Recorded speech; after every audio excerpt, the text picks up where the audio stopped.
Pain can unite people.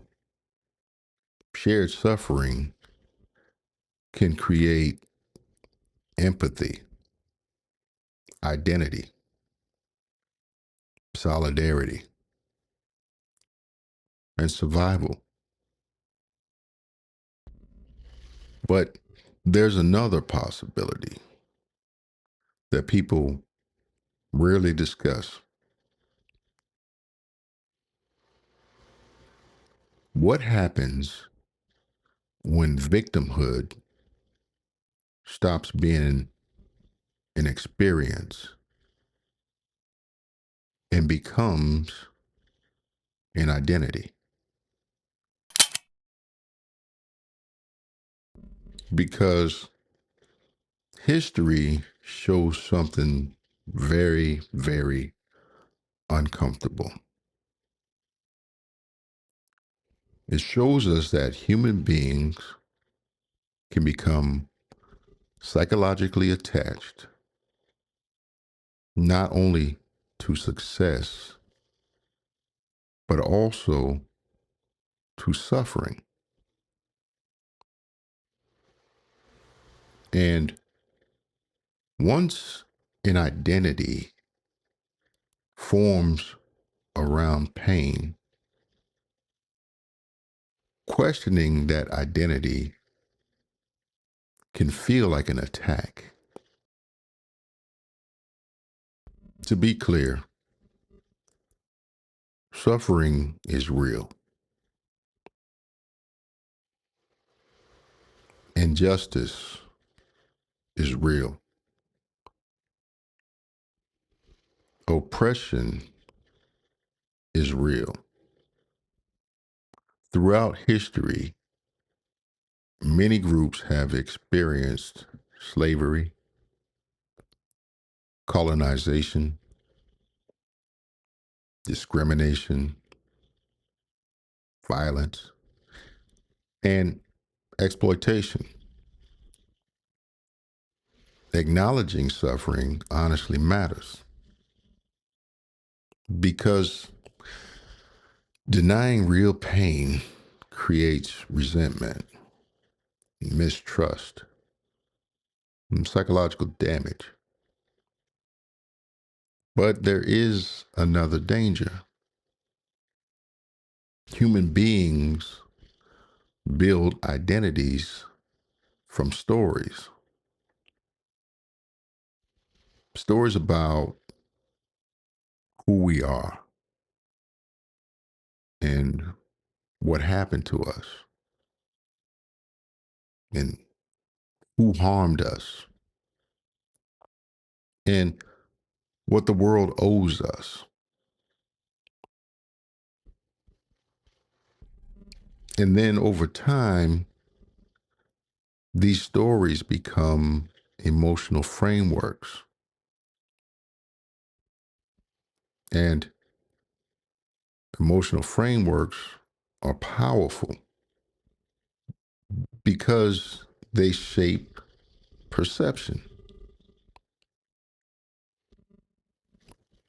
Once someone strongly identifies as a victim,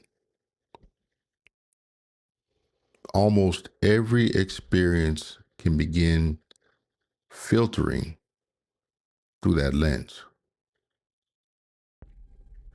Criticism becomes oppression. Disagreement becomes attack.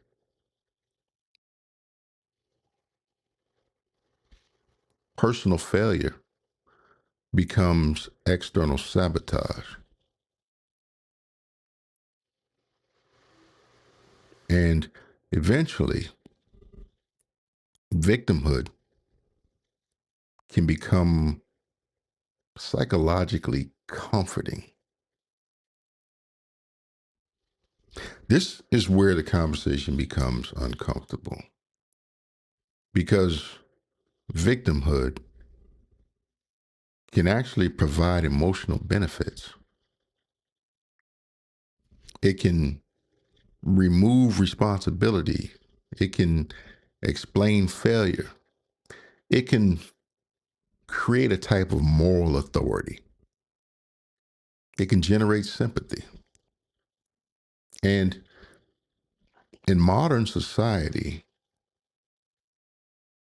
it can even create a social status.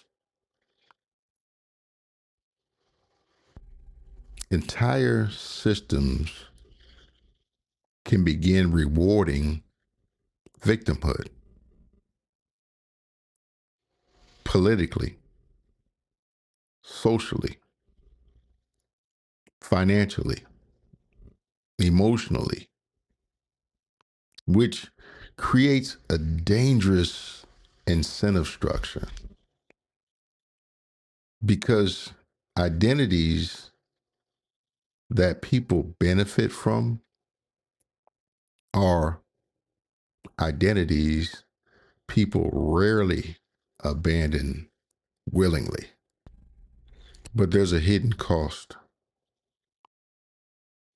Communities that become psychologically attached to victimhood often struggle to fully reclaim agency because agency requires a difficult question. And that question is emotionally harder than asking who hurt us. One question looks backward, the other demands responsibility. Now, this does not mean that injustice disappears. It does not mean that obstacles are in our imagination. It doesn't mean that systems can't be unfair. But what it simply means is that permanent psychological dependence on victimhood can quietly weaken the mindset that's required for growth. And modern media often amplifies this problem because outrage is profitable. Fear keeps attention.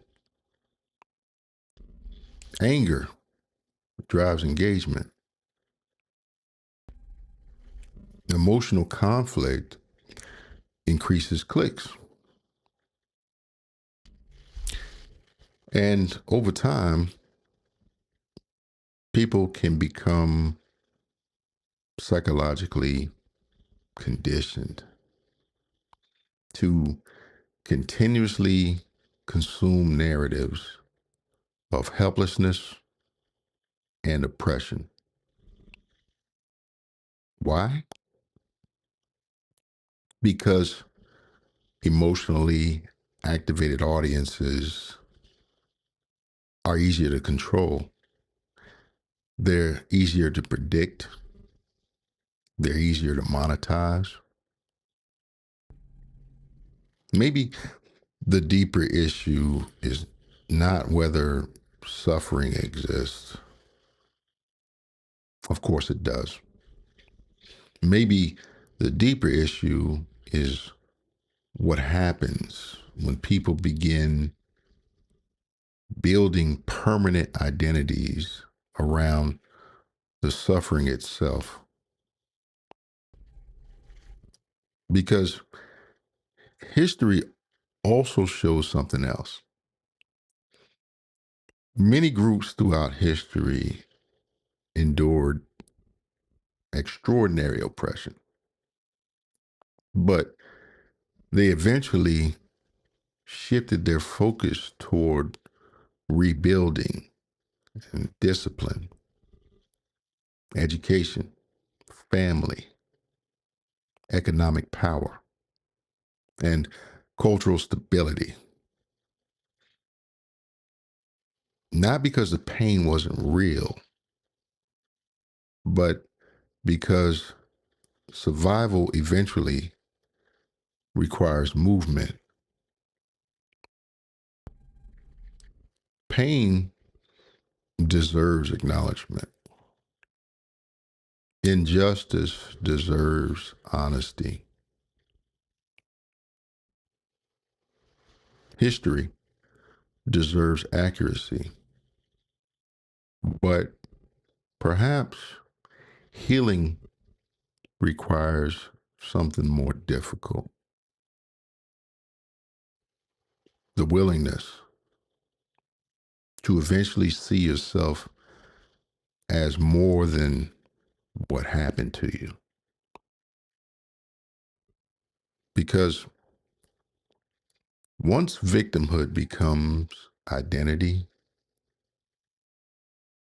freedom can begin to feel unfamiliar. So let me ask you,